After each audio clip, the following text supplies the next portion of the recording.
देश ने corona virus संक्रमण की दूसरी भयावह लहर देखी है। फरवरी 11 से 9 मई के दौरान रोजाना पाए जाने वाले मामले 36 गुना तक बढ़ गए हैं। 9 मई दूसरी लहर का पीक था। इसके बाद रोजाना पाए जाने वाले मामलों में कमी तो दर्ज की गई है। ये देखा जा सकता है कि नए मामले ज्यादा नहीं बढ़ रहे हैं, लेकिन ये गिरावट तेजी से नहीं हो रही है। इसके साथ ही पॉजिटिविटी रेट में हो रहा इजाफा भी चिंता का विषय है।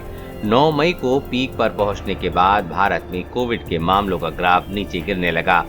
कोविड की दूसरी लहर के 2 महीने बीत जाने के बाद भी इन्फेक्शन का ग्राफ चिंताजनक है। रोजाना पाए जाने वाले कोविड केस में कमी आने का ट्रेंड धीमा है और पॉजिटिविटी रेट हल्का सा बढ़ा है।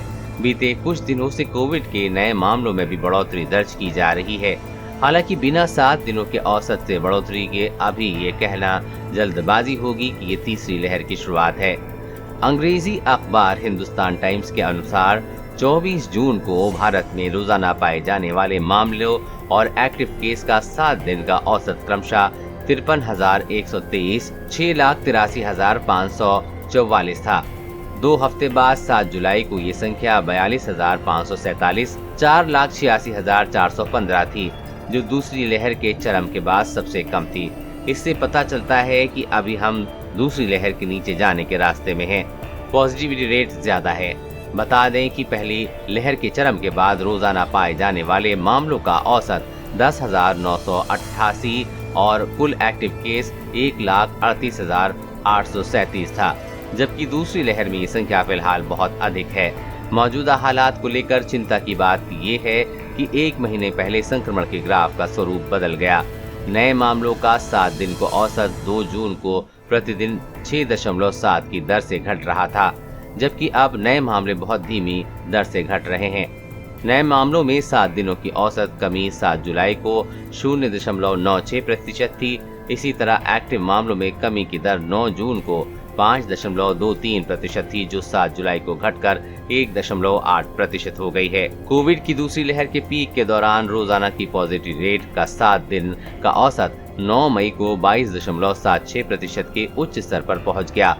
फिर ये गिरावट आई और 2 जुलाई को 2.19% के निचले स्तर पर पहुंच गई, लेकिन पिछले सप्ताह में ये दर थोड़ी बढ़ गई है। 7 जुलाई को 7 दिन के औसत के आधार पर पॉजिटिविटी रेट 2.27% था। भले ही ये वृद्धि बहुत छोटी है, लेकिन ये चिंता बढ़ा रही है। राज्यों के स्तर पर क्या है हाल?